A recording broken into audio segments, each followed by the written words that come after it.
बिस्मिल्लाहिर्रहमानिर्रहीम। अस्सलाम वालेकुम।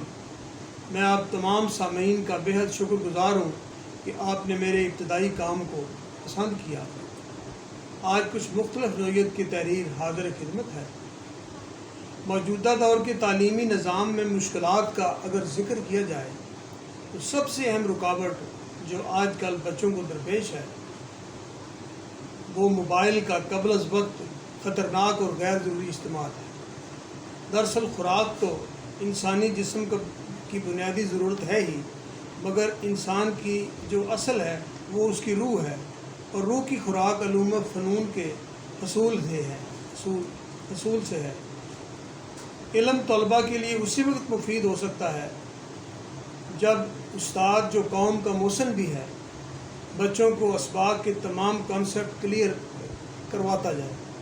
लिहाजा मुतवाज़न मादी ज़िंदगी और मुतवाज़न रूहानी ज़िंदगी अहम मुकाम रखते हैं।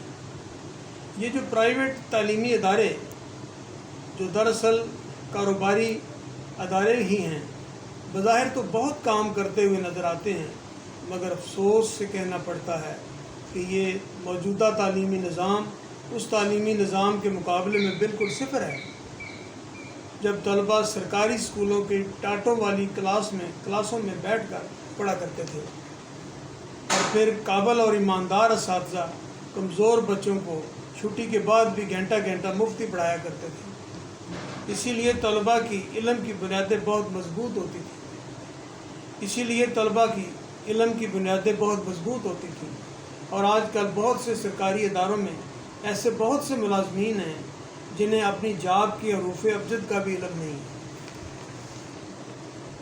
निज़ाम तालीम में यूरोप की सस्ती नकल करते हुए पाकिस्तानियत को तो फरामोश ही कर दिया गया है। अंग्रेज़ियत का बेताशा बोझ बस्तों की सूरत में मासूम बच्चों पर लाद दिया गया है। बच्चों से उनकी खेल का बचपन छीन लिया गया है और ये अमली रवैया एक फ़ख्र के तौर पर इस्तेमाल किया जा रहा है। और बेचारे वालिदैन सिर्फ खोखली अंग्रेज़ियत की नशे से सरशार है। किसी ने क्या खूब कहा है, उतना ही खाओ जितना हज़म कर सको और उतना ही पढ़ो जितना जज़्ब कर सको। आपकी हुस्न समात का बेहद शुक्रिया।